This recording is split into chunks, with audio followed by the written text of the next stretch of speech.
Welcome back to the channel. I'm going to be telling the story of my sleep paralysis experience, so get some snacks, cozy up by the fire, and enjoy.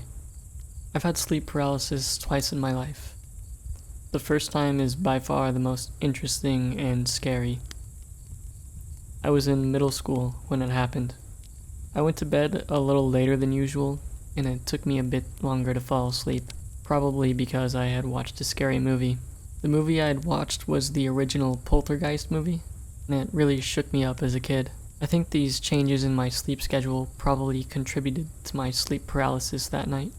After finally falling asleep and having some very strange dreams, I remember waking up. It felt like it was probably very late into the night, maybe 2 or 3 a.m. This is just a guess, as I never saw the actual time. I remember feeling slightly off, like my perception was a little fuzzy or dreamlike. I was laying on my back, which I usually don't do when I sleep, so I went to turn onto my side, but I couldn't. I just couldn't. It was as if I was so tired that I just couldn't come to move my body. Fear began to fill me, which slowly rose close to a panic.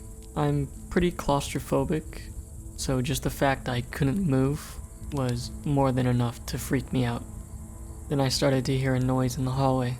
At first I heard some knocking or movement noises. Just some ordinary noises someone would make when moving about a house. At first this was comforting to me. It could be my parents. They might come in and help me. Then it slowly turned to fear when the thought occurred.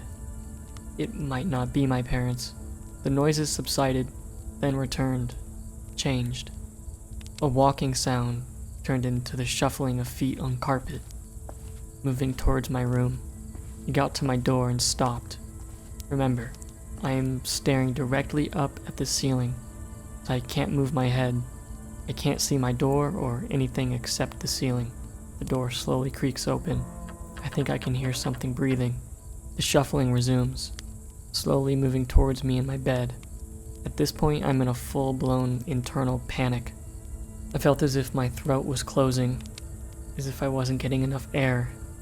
Then, from the top of my vision, a black figure, almost faceless, emerged, just its head peeking over mine, staring directly into my face. I closed my eyes, as it was the only thing I could really do. For a few seconds, nothing happened. When I opened my eyes, this thing had rotated, or moved to be aligned with me. It was above me now, almost like it was sitting on me, staring at me face to face again. I felt the pressure on or in my chest, and it seemed to get tighter and tighter. I remember closing and opening my eyes a few more times, and at one point it looked like this thing had long black hair. I was still panicked, obviously, but may have been in more of a shock state. Suddenly, after what felt like forever, but was probably just a minute or two, I noticed I was clenching my toes, and they were moving slightly. Then, in the following few seconds, the entity vanished into the ceiling and I regained movement in my body. I just cried. I didn't even run to my parents. One, because I wasn't sure if this thing was still in my room, hiding under my bed, waiting for me to get up so it could grab me. And two, I knew they wouldn't believe me, especially my dad. So I just cried to myself for most of the night, terrified. The next day was a school day. I ended up convincing my mom to let me stay home for an hour or two, as I was completely exhausted from lack of sleep. She reluctantly let me stay in bed for another hour, and I reluctantly got ready for school after the hour was up. She took me to school, and on the way there, probably about halfway, I just crumbled. I had an almost complete breakdown in the car, just profusely crying, and I wasn't really sure why. I suppose I was still very shook up from what happened that night, and it was definitely not helped by my lack of sleep. as well as being a kid. So I was forced then to explain what had happened to me. And she actually believed me. See, my mother suffered from night terrors and had a few experiences with sleep paralysis. She explained to me that sleep paralysis was a real thing that many people experienced, and it was even normal to hallucinate.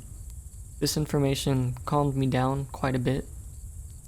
There was a chance I wasn't being stalked or attacked by a demon, but that it was explainable by a documented phenomena.